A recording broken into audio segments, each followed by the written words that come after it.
लक्ष्मण दोनों गुरुदेव जी की आज्ञा पाकर के पुष्प वाटिका में पहुंचते हैं। और जैसे वाटिका के समीप में पहुंचे तो चारों ओर राघव ने देखा। ध्यान रखिए, श्री राम जी मर्यादा पुरुषोत्तम है ना। और मर्यादा क्या हमें सिखाती है? मर्यादा तो ये कहती है, संस्कार ये कहता है कि किसी की वाटिका का एक फूल भी तोड़े तो पहले पूछ लें। बिना पूछे किसी के यहाँ का एक फूल भी नहीं तोड़ना चाहिए। ये मर्यादा संस्कार हमें बताते हैं।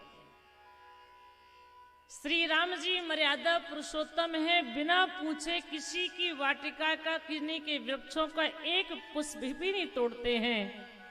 और हम आपको मौका पड़ जाता है तो ताला तोड़ने में संकोच नहीं करते हैं।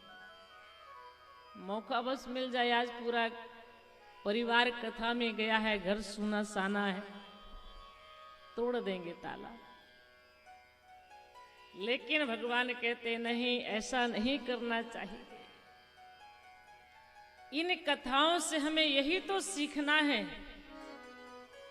कि समाज में, परिवार में कैसे रहना चाहिए, किसके साथ में हमारा कैसा व्यवहार होना चाहिए, कैसा बड़ों से व्यवहार करना है, कैसा छोटों से व्यवहार करना है, कैसा पड़ोसी से हमारा व्यवहार हो, कैसा रिश्तेदारों से हमारा व्यवहार हो। यही तो रामचरितमानस की कथा हम आपको बताते हैं। भगवान श्री राम की कथा हम आपको समरसता का भाव सिखाती है। सम रहना चाहिए, एकता की शिक्षा देती है, एक होकर के समाज में कार्य करना चाहिए। सुंदर भाव, सुंदर विचारों की सीख देती है रामचरितमानस। जीवन जीने की शैली बताती है, जीवन कैसे जीना चाहिए मनुष्य को, ये राम कथा सिखाती है। प्रभु श्री राम जब मनुष्य बन करके धरती पर आए तो भगवान ने जो ये लीलाएं की हैं, ये लीला भगवान ने हमारे लिए की है कि जैसा जैसा मैं करता हूं ऐसा ऐसा तुम करते रहना, तो तुम्हारे जीवन में संकट आएगा, तुम परेशान हो जाओगे, लेकिन कभी पराजित नहीं होगे।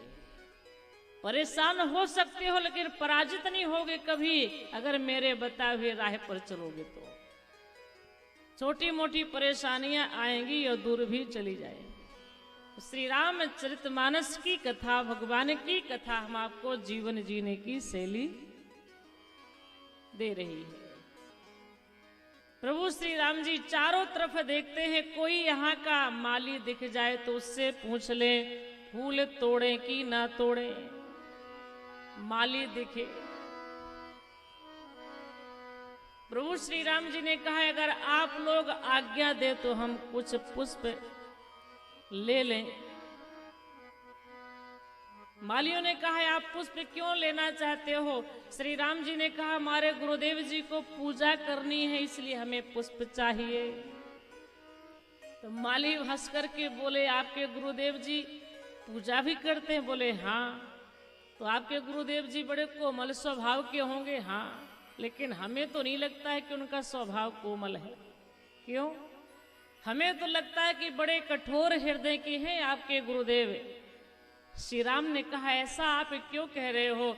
मालियों ने कहा इसलिए क्योंकि आपके गुरुदेव अगर कोमल स्वभाव के होते तो आप लोगों को कभी यहाँ पुष्प लेने के लिए ना भेजते। आप लोग इतने सुकुमार हो, इतने सुकुमार हो कि देखो अभी ज्यादा धूप भी नहीं निकली फिर भी आपको पसीना आ गया है, तो आप पुष्प कैसे तोड़ोगे? इतने कोमल आप लोग हो और गुरुदेव जी ने आपको यहाँ पुष्प लेने भेज दिया। कहीं आप पुष्प लेते हुए हमारे बाग में जब प्रवेश करेंगे, पुष्प लेंगे, तो कहीं फूल की पंखुड़ी आपके चरणों में न गड़ जाए। राम जी इतने कोमल हैं कि ये पुष्प की पंखुड़ी भगवान के चरणों में गड़ जाएगी। ये माली कहते हैं। मालियों का बड़ा सुंदर भाव है, बड़े सुंदर भाव से भगवान को निहार रहे हैं।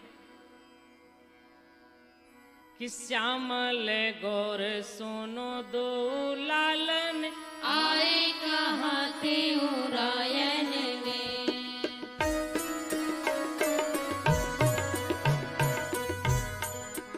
मिथिलेश की वाटिका में बेहरो हीरो हरो हेरे शोभायन में। इत कौन पठायो दया नहीं लायो।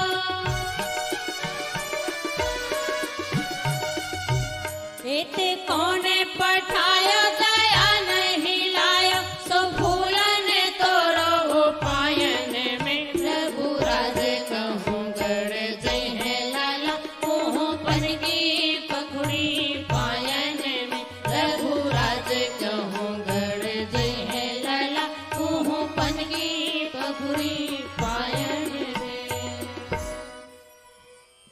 माली भगवान से कहते हैं श्यामल गौर सुनो दो लालन आए कहाँ ते उरायन में।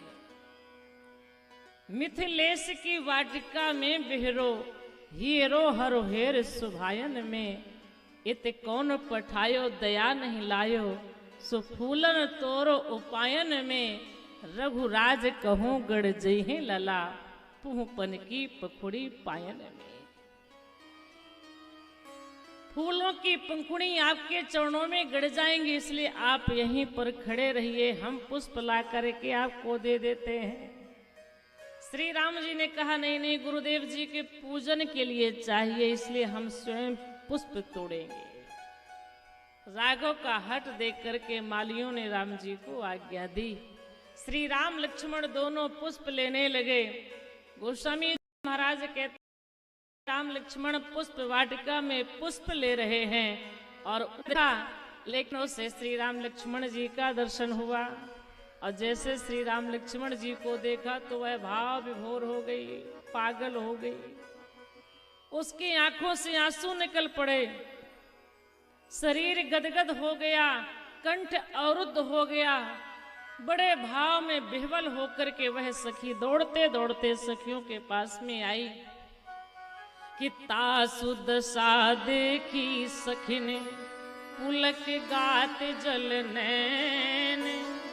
कहु कारण निज हरस कर पूछ ही सब मृदु बैन। अरे सखी तेरे हर्ष का कारण क्या है? तू इतनी प्रसन्न क्यों है? तुझे क्या मिल गया है? तो वह सखी बड़े संक्षिप्त में भगवान की कथा सुनाने लगी। देखन बाग कुंवर दो आए, बै किशोर सब भांत सुहाए।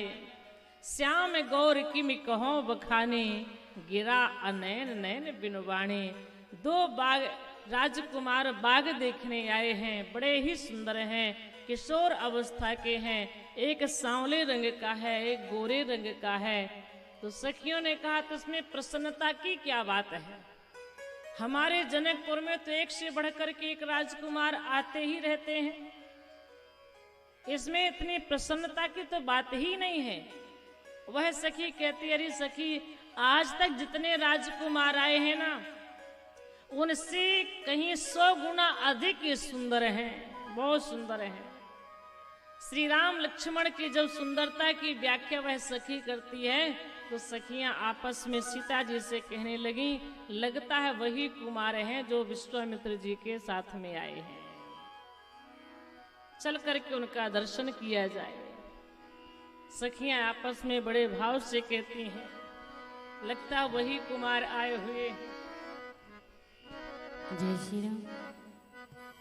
कि कोई आया सखी फुलवरिया में, कोई आया सखी फुलवरिया में, कोई आया सखी फुलवरिया में। जैसे जादू है इनकी नजरिया में, जैसे जादू है इनकी नजरिया में। कोई आया सखी फुलवरिया में, कोई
जो हर हाल